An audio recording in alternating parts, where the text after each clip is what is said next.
Hello dear students, मेरा नाम है इंद्रजीत सिंह और हम मिल रहे हैं आरटी एकेडमी के प्यारे से चैनल पर। नहीं किया है सब्सक्राइब तो भैया सब्सक्राइब करें और साथ में ढेर सारा शेयर करें और बस शेयर करें, काम खत्म, अच्छी चीज़ें पता चलेंगी यहाँ पर। मेरा नाम इंद्रजीत सिंह है, मैं आपको फिजिक्स पढ़ा रहा हूँ आरटी एकेडमी पर। क्लास 11 की फिजिक्स चल रही है, हम बहुत दिनों से फिजिक्स कर रहे हैं। क्लास 11 की मैथमेटिकल टूल्स हमने सीखे बेसिक मैथमेटिक्स में, और उसके बाद यूनिट डायमेंशन सीखे, एरर एनालिसिस सीखा, वेक्टर की कहानी चल रही है और हम फिलहाल वेक्टर्स वाला चैप्टर ही कर रहे हैं। और वेक्टर के चैप्टर में लास्ट जो सेशन हमने किया उसमें ऑर्थोगोनल यूनिट वेक्टर्स की मदद से किस तरह से कोई भी वेक्टर रिप्रेजेंट किया जा सकता है, ये बात हमने सीखी। और लास्ट ऑफ द लेक्चर में हमने डॉट प्रोडक्ट को इंट्रोड्यूस किया। हम सीखना चाह रहे थे कि दो वेक्टर्स को ऐड सब्ट्रैक्ट करना हर तरह से हमने सीख लिया, लेकिन अगर दो वेक्टर्स का मल्टीप्लिकेशन किया जाए तो किस तरह की चीजें सामने आती हैं। उसमें हमें दो बातें दिखाई दी कि एक तो वेक्टर का मल्टीप्लिकेशन ऐसा है जिसमें वेक्टर को वेक्टर से मल्टीप्लाई करने पर स्केलर क्वांटिटी सामने आती है, मतलब वेक्टर वेक्टर से मल्टीप्लाई करके वेक्टर नहीं रह जाता, स्केलर बन जाता है। और एक वेक्टर मल्टीप्लिकेशन ऐसा दिखाई दिया जहां पर एक वेक्टर दूसरे वेक्टर से मल्टीप्लाई करके वेक्टर रिजल्ट ही देता है। उनमें से पहला जो हिस्सा है डॉट प्रोडक्ट, जिसका एक और नाम है लास्ट लेक्चर में हमने किया था, that is nothing but scalar product. और स्केलर प्रोडक्ट है ही इसीलिए क्योंकि जो इसका रिजल्ट आने वाला है वो स्केलर होने वाला है, वो खुद में वेक्टर नहीं रहेगा। आज का एजेंडा ये डॉट प्रोडक्ट या सो कॉल्ड स्केलर प्रोडक्ट ही है। आज एजेंडा में इसे समझने से पहले सबसे पहले एक चीज निकालना बहुत इंपॉर्टेंट है, and that is called component of a vector along perpendicular to another vector. Component of vector along and perpendicular to another vector, मतलब एक वेक्टर लीजिए, दूसरा वेक्टर लीजिए, उनमें से किसी एक वेक्टर का दूसरे वेक्टर के along और perpendicular कंपोनेंट बनाकर दिखाइए। ये इंपॉर्टेंट सीढ़ी है अगर आपको डॉट प्रोडक्ट सीखना हो तो। कंपोनेंट करने तो आने ही चाहिए। मान लीजिए कि आपके पास ए वेक्टर इस प्रकार से विराजमान है और बी वेक्टर इस प्रकार से विराजमान है। This is my A vector, this is my B vector, इस तरह से लिखा हुआ है। और कहा जा रहा है कि नहीं हमें तो वेक्टर्स के कंपोनेंट करने हैं, तो चलो करते हैं। इन्हें टेल टू टेल मिला लीजिए। टेल टू टेल के पीछे क्यों पड़े हैं? उससे एंगल दिखाई दे जाता है ना दोनों के बीच का। तो देखिए भाई, ये रहा आपका A वेक्टर और ये रहा आपका B वेक्टर, और ये है इन दोनों के बीच का angle which is called as theta angle. कोई परेशानी नहीं है इस थीटा एंगल के साथ। अच्छा, बहुत बढ़िया। कहा जा रहा है कि कंपोनेंट निकालें बी का along A. Component of B vector along A vector. B vector का कंपोनेंट कहां निकालना है बेटा? ए वेक्टर के अलोंग निकालना है। कैसे निकालेंगे वो देखिए। First of all B vector के हेड से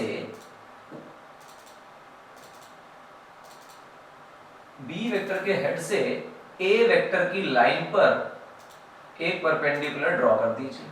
मतलब बी के हेड से ए की लाइन पर आप एक परपेंडिकुलर ड्रॉ कर दीजिए। आपने कर दिया। ऐसा करने पर जो ये वेक्टर आ रहा है, जो आपको इस प्रकार का दिखाई दे रहा है, ये वेक्टर कहलाएगा वो कंपोनेंट बी का जो कि ए के अलोंग है। इसके अलावा एक वेक्टर बेटा यहां बना लीजिए जो कि ए के परपेंडिकुलर हो, क्योंकि हमने पहले ही सीख चुके हैं कि एक वेक्टर तो अपनी मर्जी की दिशा में होता है और दूसरा जानबूझकर पहले कंपोनेंट के परपेंडिकुलर होता है। अगर आपको गौर से देखना हो तो यू कैन सी कि ये मेरा बी वेक्टर था और ये जो कंपोनेंट बना इसे हम कहेंगे बी कॉस थीटा, हम पहले कर चुके हैं ये काम, और इसे हम कहेंगे बी साइन थीटा। तो हम कहेंगे ए के परपेंडिकुलर बी कॉस थीटा और ए के अलोंग बी साइन थीटा।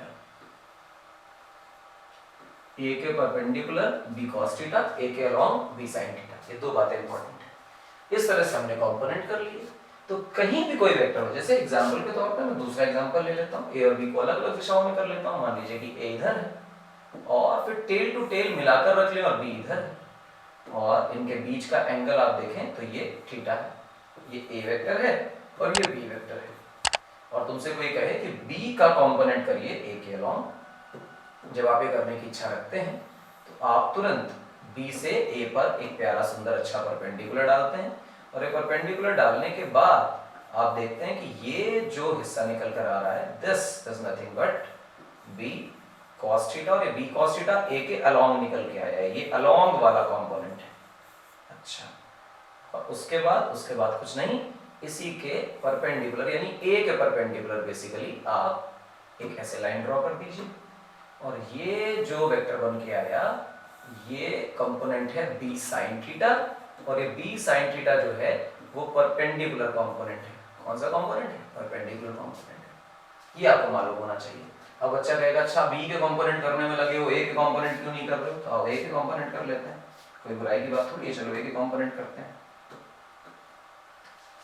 मान लीजिए कि यहाँ पर कोई ए है, और मान लीजिए कि ऐसे कोई बी है, नाम भी डाल लेते हैं ए वेक्टर, और यहाँ नाम डाल लेते हैं बी वेक्टर। चलिए इधर करिए, इसको थीटा कर दीजिए। इसके बाद अगर ए के कंपोनेंट बनाने हैं तो ए से परपेंडिकुलर डालिए। विशेष ध्यान रखिए, जिसके कंपोनेंट बनाने हैं उससे परपेंडिकुलर डालिए, जिसके अलोंग बनाने हैं उस पर परपेंडिकुलर बनाइए। तो आपको ये मिलेगा बेटा ए cos थीटा। अब इस डॉटेड लाइन के पैरेलल एक लाइन ड्रॉ कर दीजिए, and this is nothing but your A sin theta, और आप देखेंगे तो ये परपेंडिकुलर वाला कंपोनेंट है और ये अलोंग वाला कंपोनेंट है। आपने एक चीज सीखी कि अगर ए वेक्टर दिया हो और उसका कंपोनेंट दूसरे के अलोंग या परपेंडिकुलर निकालना हो तो उसे कैसे निकाला जाएगा। ये बहुत इंपॉर्टेंट है डॉट प्रोडक्ट में, आपको एक मिनट में ही ये बात समझ आएगी। What is dot product now मैं आपको बताता हूं। देखिए, if we have two vectors like this and like this, मैं जानबूझ के इन्हें टेल टू टेल कंबाइन करने की कोशिश कर रहा हूं। व्हाई टेल टू टेल अभी पता चलेगा। टेल टू टेल रखने का फायदा ये है कि ये जो इनके बीच का एंगल है ये थीटा इन्हीं दोनों के बीच का एंगल कहलाता है, ये ए और ये बी।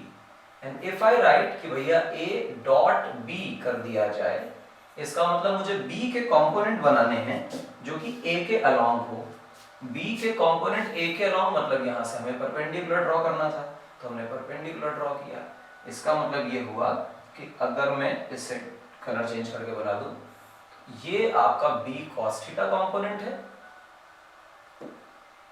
और आप यहां बनाएंगे तो ये इसका b sin थीटा कंपोनेंट है। आप देखें, this is nothing but b cos theta and this is nothing but b sin theta. Clear मेरी बात? जवाब है हाँ। तो जब आप a डॉट b लिखते हैं तो a डॉट b का मतलब होता है कि a वेक्टर का मैग्नीट्यूड b वेक्टर का मैग्नीट्यूड टाइम्स cos थीटा। अब मैं मैग्नीट्यूड वगैरह छोड़ देता हूं, सीधा ऐसे लिख लेता हूं ए बी cos थीटा। आप देखें कि मैं a के साथ b cos थीटा का मल्टीप्लाई कर रहा हूं, यानी मुझे एक तो a वेक्टर पूरा पूरा चाहिए और b पूरा नहीं चाहिए, b का वो कंपोनेंट चाहिए जो कि a के अलोंग हो। यानी एक वेक्टर मल्टीप्लिकेशन में पूरा इस्तेमाल किया जा रहा है और एक वेक्टर मल्टीप्लिकेशन में वो इस्तेमाल किया जा रहा है जो दूसरे वेक्टर के परपेंडिकुलर है, सॉरी पैरेलल है, अलोंग है। तो मैं b cos थीटा वाले का इस्तेमाल कर रहा हूं जो कि a के अलोंग है, मतलब इस कंपोनेंट का कोई इस्तेमाल नहीं हो रहा है। खास बात क्या है कि जो प्रोडक्ट निकल कर आ रहा है वो अपने आप में स्केलर है, तो कोई फर्क भी नहीं पड़ता, मतलब डायरेक्शन का कोई लॉजिक नहीं है।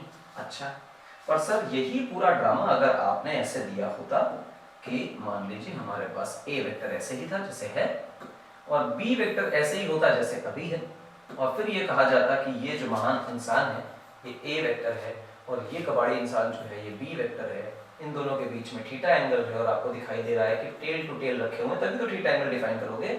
और अगर मुझे a डॉट b ना करके b डॉट a करना होता तो मैं इसे कैसे करता? तो b डॉट a करने के लिए हम a का कंपोनेंट बनाते, तो a से परपेंडिकुलर डालते, b पर परपेंडिकुलर डालते, तो आपको ऐसा लगता कि यार एक तो ये आया a cos थीटा और ये आया a sin थीटा, ठीक है। आप इसे लिख दें a sin थीटा और इसे लिख दें बेटा a cos थीटा, और b के अलोंग a का a cos थीटा कंपोनेंट है तो आप लिख रहे होंगे a cos theta into b, यानी ये कंपोनेंट इंटू b। अब इसको रीअरेंज कर लीजिए तो you can write it as a b cos theta. आप देखें चाहे आपने b डॉट a किया चाहे a डॉट b किया, आपको कोई फर्क नहीं पड़ा, और फर्क ना पड़ने का जो सिंपल सा कारण है वो ये है कि ये स्केलर क्वांटिटी है। a डॉट b भी a b cos थीटा है और b डॉट a भी a b cos थीटा है, और दोनों का मैग्नीट्यूड सेम है। अगेन जो रिजल्ट आ रहा है वो स्केलर है और डायरेक्शन का कोई मतलब नहीं। हमने दोनों के कंपोनेंट्स करके देख लिया कि a डॉट b जो निकल कर आएगा वो b डॉट a निकल कर आता है, यानी कि a डॉट b और b डॉट a में कोई अंतर नहीं होता, और ये बात इंपॉर्टेंट है। अच्छा, बहुत बढ़िया, क्या बात, हाँ क्या बात है।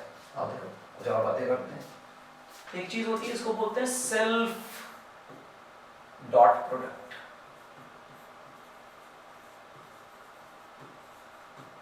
सेल्फ प्रोडक्ट ही बोल देना समझदारी होती है, क्योंकि स्केलर में इसका इस्तेमाल करते हैं। मतलब if I have a vector a जिसे कुछ इस तरह से बना रखा हुआ है कि कुछ इधर, और कहा जा रहा है कि we have to do some operations like a vector dot a vector, यानी अपने आप में, तो we have to make a clone of it। तो हमने इसका क्लोन बना दिया a वेक्टर का। अब इस a वेक्टर के क्लोन में अगर आप देखें कि ये भी a वेक्टर ही है और ये भी a वेक्टर ही है, तो दोनों के बीच का एंगल कितना है? 0। तो let's write this a cos 0, क्योंकि पहले का मैग्नीट्यूड है दूसरे का मैग्नीट्यूड है और cos 0 हो गया, तो बट अल्टीमेटली क्या बन गया?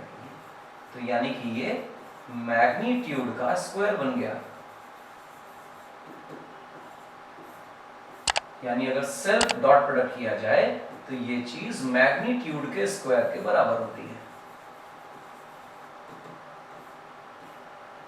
इंपॉर्टेंट है, याद रखें, ये कई जगहों पर इस्तेमाल होगा आपके लिए, इसलिए सेल्फ डॉट प्रोडक्ट का मतलब होता है मैग्नीट्यूड का स्क्वायर। इंपॉर्टेंट है, हालांकि ये खुद करेंगे तो भी आ जाएगा, लेकिन याद रखने वाली बात है which you have to remember always. अच्छा, जरा ए बी cos थीटा को आप गौर से देखिए।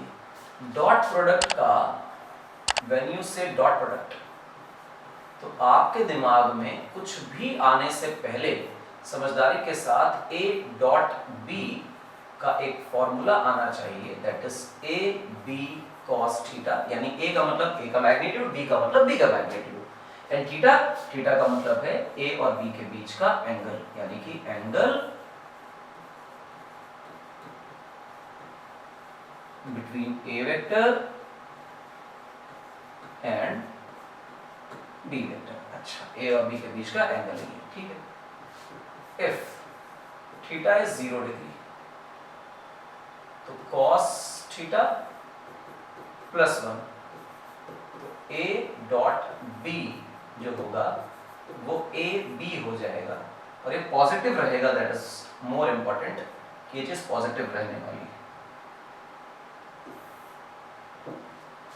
अब चर्चा करें, अगर ये f theta equal to 180 degrees हो जाए तो आपको लगेगा कि जो cos थीटा है वो -1 होता है, तो जो हमारा a डॉट b है या b डॉट a व्हाटएवर जो भी है, ये -ab बनेगा and dot product will be negative. ये मैक्सिमम है, ठीक।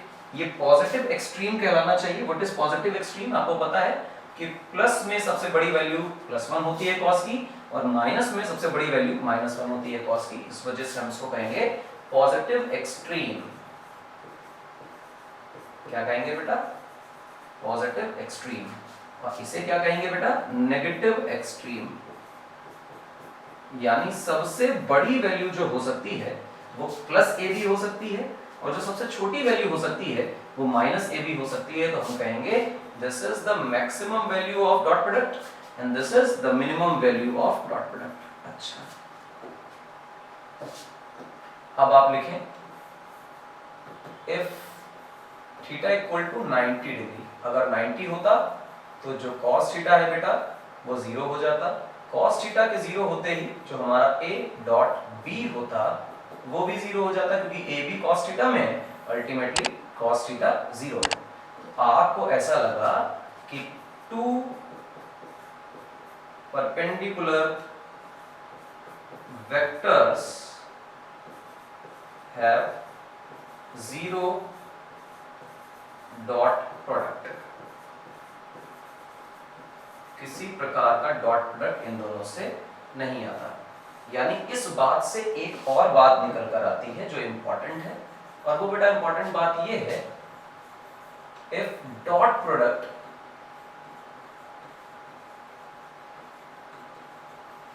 Of two vectors is 0, then those vectors are perpendicular to each other।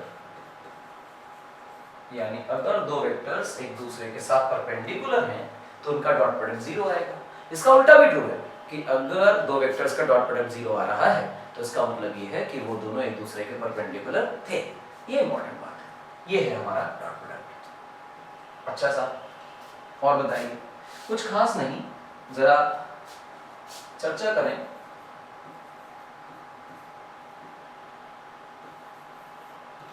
Orthogonal unit vectors की, यानी i कैप, j कैप और k कैप की। इनकी चर्चा करें, इनका क्या विचार है, क्या करना चाहते हैं। तो आइए करते हैं। जैसे i वेक्टर ने कहा कि मैं तो i वेक्टर के साथ डॉट करूंगा, तो दुनिया जानती है कि अगर किसी वेक्टर को अपने साथ ही डॉट कर दो, किसी और के साथ नहीं खुद के साथ करो, तो ये तो सेल्फ डॉट प्रोडक्ट है, और सेल्फ डॉट प्रोडक्ट का मतलब मैग्नीट्यूड का स्क्वायर आंसर आएगा। आप चाहें तो आप देखें कि i का मतलब 1, i का मतलब फिर से 1 because these are unit vectors, तो यूनिट वेक्टर का मैग्नीट्यूड कितना है 1। और उसके बाद क्योंकि i और i दोनों x डायरेक्शन में हैं, इसलिए यहां आएगा cos 0, सारा मल्टीप्लाई होकर क्या बनेगा 1। Same thing happens for j dot j, that is 1 multiplied by 1 multiplied by cos 0, that is again 1, and k dot k, that is 1 1 cos 0, that is again 1. This is very important. I का I से 1, J का J से 1, K का K से 1, तो normal है। Mod square बन रहा है, मॉड स्क्वायर 1 कैसे आ सकता है? अरे जब मॉड ही 1 है तो स्क्वायर कितना आएगा 1 आएगा। अच्छा, क्योंकि I का I से J का J से होगा, एक दूसरे का आपस में नहीं होगा। हाँ क्यों नहीं होगा, आओ करते हैं। मान लो तुमने I का डॉट करने की कोशिश करी J से, I का मतलब 1, J का मतलब 1, फिर cos, और आप देखो थीटा की जगह आप क्या लिखने वाले हो, i है x डायरेक्शन में और j है बेटा y डायरेक्शन में और z है बेटा ये k z डायरेक्शन में, तो तीनों एक दूसरे के परपेंडिकुलर हैं। तो परपेंडिकुलर का मतलब 90 डिग्री थीटा, तो cos 90 की वैल्यू 0, तो अल्टीमेटली 0। अब i का डॉट करें k से तो भी ये 0 आने वाला है, j का डॉट करें k से तो भी ये 0 आने वाला है, k का डॉट करें i से तो भी ये 0 आने वाला है, j का डॉट करें i से तो भी ये 0 आने वाला है, एंड सो ऑन। कोई मुझे बार बार लिखने की इतनी ज्यादा जरूरत नहीं है। आप ये ध्यान दें कि डॉट प्रोडक्ट जब कर रहे होंगे ऑर्थोगोनल यूनिट वेक्टर्स का, तो i का i के साथ, j का j के साथ, k का k के साथ, इसके अलावा हमेशा 0 नजर आएगा। अच्छा, बहुत अच्छी बात। इसका मतलब ये है कि डॉट प्रोडक्ट में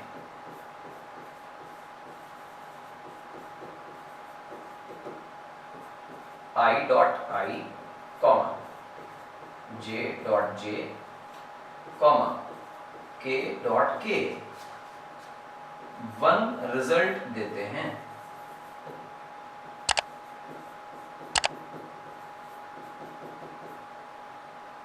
बाकी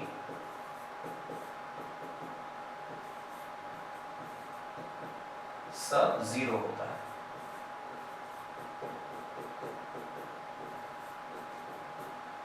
यानी कि i i j j k k बाकी सब 0। क्या बात है। आओ जरा एक वेक्टर बनाते हैं।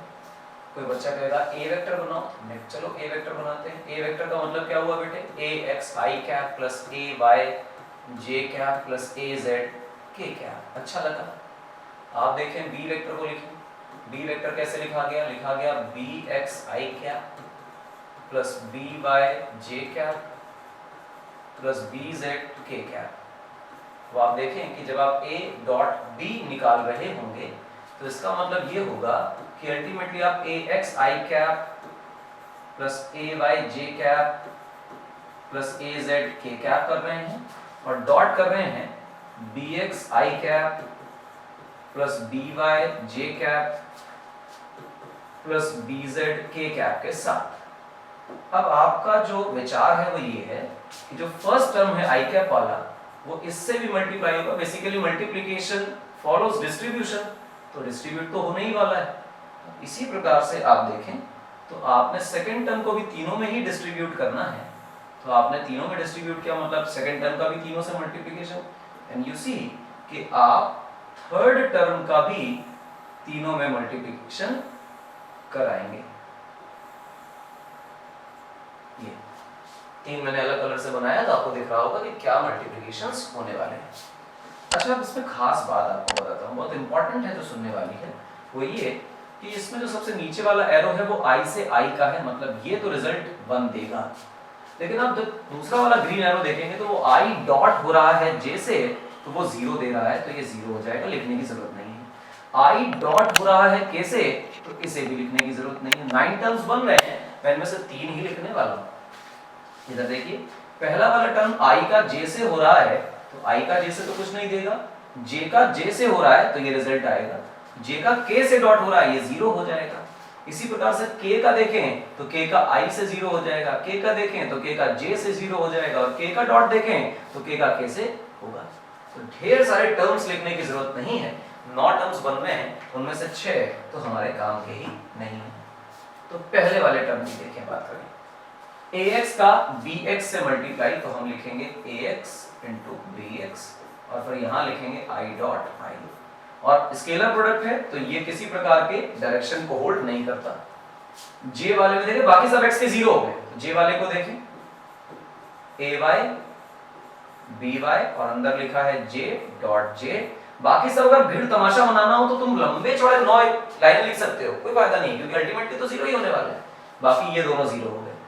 अब k का देखो तो k वाला जो है वो az और फिर bz, और फिर यहाँ देखोगे तो k cap dot k cap, बाकी दो टर्म्स i और j के साथ 0 हो गए। एंड यू सी कि i डॉट i तो सर 1 होता है, अभी अभी देखा था, without any direction i dot i is nothing but 1।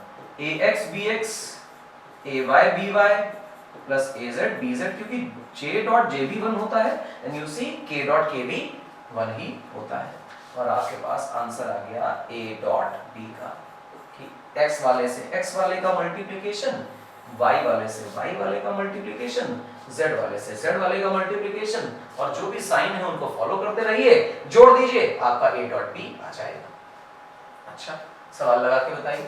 चलिए भाई सवाल लगा लेते हैं। मान लीजिए कि आपके पास कोई a वेक्टर है जिसका मैग्नीट्यूड है 2i cap plus 3j cap plus 4k cap, and you see कि कोई आपके पास b वेक्टर है जो कि है 4i cap minus 3j cap plus 6k cap, और ये कह रहा है कि a डॉट b निकालिए, और फिर ये कह रहा है कि b डॉट a निकालिए। और जब आपसे ये बातें ये पूछने लग जाएगा तो आप तुरंत आंसर में कहेंगे कि बकवास मत करो, since a vector dot b vector जो भी है वो b vector dot a vector के हमेशा बराबर होता है, तो मुझे बार बार निकालने की जरूरत नहीं है, एक ही बार मैं निकालूंगा और उसे कह दूंगा कि दूसरे की वैल्यू भी सेम है। तो आप देखें इसमें लिखा हुआ है a डॉट b, तो पहले किसे लिखें बेटा, a को, that is 2i cap plus 3j cap plus 4k cap, और जब आप डॉट करेंगे किससे बेटा, 4i cap minus 3j cap plus 6k cap, तो आपको पता चलेगा अभी अभी हमने ट्रिक सीखी कि सर i वाले का i वाले से, j वाले का j वाले से, k वाले का k वाले से मल्टीप्लाई करना है।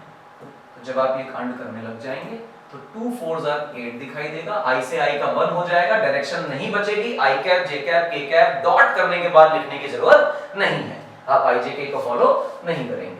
अच्छा, प्लस 3 और माइनस 3 यानी कि माइनस 9, 4 और 6 यानी कि 24, ये हो गया। अब 24 और 8 32 माइनस 9 यानी कितना हुआ बेटा ये शायद 23 and this is nothing but my answer. ये डॉट प्रोडक्ट है। इस प्रकार से आप डॉट प्रोडक्ट किया करते हैं।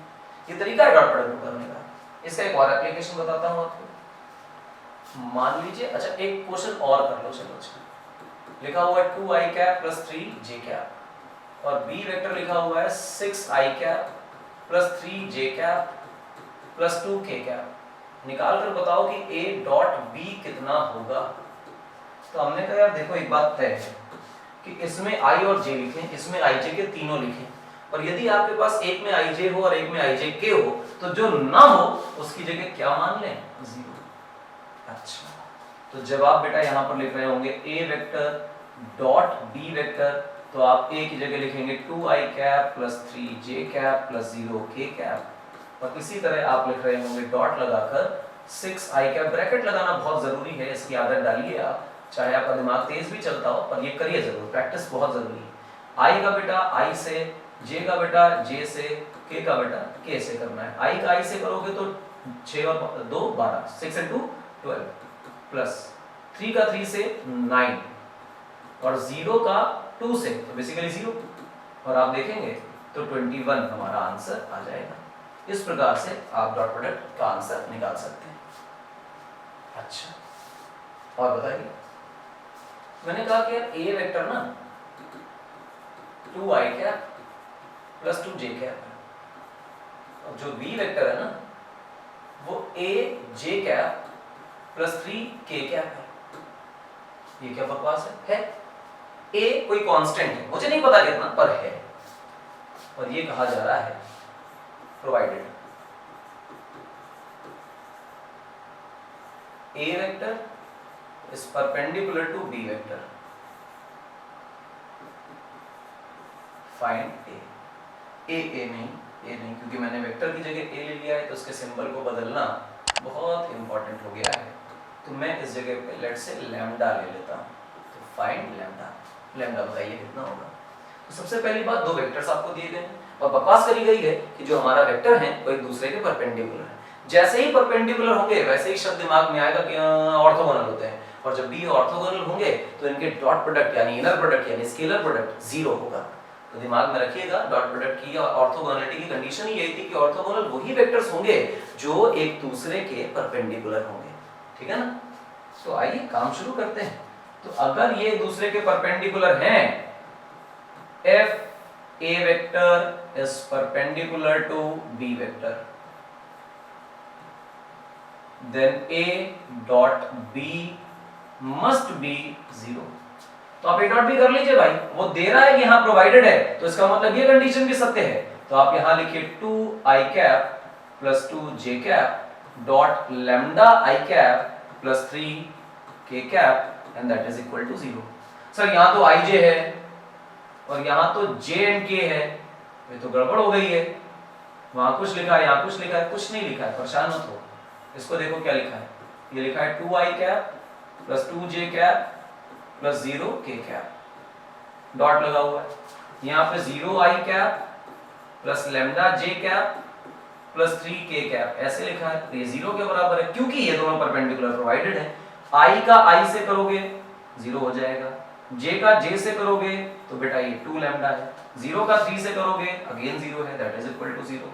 तो आपको मिला 2 लैम्डा की वैल्यू कितनी आई 0, तो लैम्डा की वैल्यू कितनी आई बेटा 0, एंड यू सी कि आपके पास लैम्डा की वैल्यू 0 आ गई। यानी लैम्डा की वैल्यू अगर 0 कर दी जाए तो ये बेचारा a वेक्टर b वेक्टर के परपेंडिकुलर हो जाएगा। परंतु अगर इसी इक्वेशन में इसी वेक्टर में लैम्डा की वैल्यू नॉन जीरो होती, चाहे नेगेटिव चाहे पॉजिटिव, तो a b के परपेंडिकुलर नहीं हो पाता।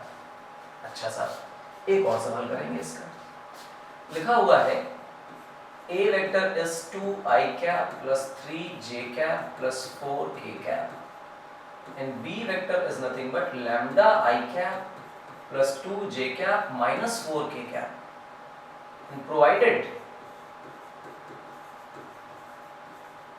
a vector is perpendicular to b vector, a b के परपेंडिकुलर है। फाइंड लैम्डा, कितना होता है लैम्डा, इसकी जानकारी निकालें। तो आइए कह रहा है कि वो दोनों एक दूसरे के परपेंडिकुलर हैं, तो जवाब है हाँ, कह रहा है तो ये तय हो गया कि जब a और b का डॉट निकालोगे तो पक्का पक्का जीरो आएगा। और ये याद रखना, this is one of the most important questions कि ये दोनों एक दूसरे के परपेंडिकुलर हैं, तो लैम्डा बताओ या फिर प्रूव करो कि ये दोनों एक दूसरे के परपेंडिकुलर हैं। अच्छा, आइए देखो, a वेक्टर लिखते हैं 2i cap plus 3j cap plus 4k cap dot, यहाँ क्या लिखा हुआ है, lambda i cap plus 2j cap minus 4k cap and that is equal to 0, ये लिखा हुआ है। अब आप इसके साथ बदतमीजी करिए, i का i से मल्टीप्लाई करिए एंड यू सी कि ये आया 2 लैम्डा प्लस 3 का 2 से करिए तो शायद ये 6 आया, 4 का 4 से करिए तो आया माइनस 16 इक्वल टू 0। तो 2 लैम्डा की वैल्यू 16 प्लस और 6 माइनस, तो बेसिकली आया 10। तो लैम्डा की वैल्यू आई बेटा 5, यानी लैम्डा की वैल्यू प्लस 5 होने पर ये दोनों एक दूसरे के परपेंडिकुलर होते हैं। इस तरह से हम परपेंडिकुलर रिलेशंस के सवाल लगाते हैं और डॉट प्रोडक्ट का ये मतलब होता है। डॉट प्रोडक्ट के बहुत सारे और सवाल हैं, a डॉट b से एंगल बिटवीन टू वेक्टर्स निकालने के सवाल डॉट प्रोडक्ट से किए जाते हैं। तो हम एंगल बिटवीन टू वेक्टर्स के न्यूमेरिकल्स और क्रॉस प्रोडक्ट की बातें अगले लेक्चर में करेंगे और आज के लेक्चर को यहाँ पे कंक्लूड करते हैं, यहीं पर इस लेक्चर को समाप्त करते हैं। आई होप आपने जो कुछ आज पढ़ा है वो आपको थोड़ा आसान भी लगा होगा और आसानी से आपको समझ आया होगा। मैंने आपको सबसे पहले जो बताया वो component of a vector along and perpendicular another vector, दूसरे वेक्टर के अलोंग अ परपेंडिकुलर कंपोनेंट निकालना बताया। फिर मैंने बताया कि किस तरह से डॉट प्रोडक्ट होता है और क्या उसका फैक्चुअल मीनिंग है, क्या मतलब है डॉट प्रोडक्ट का।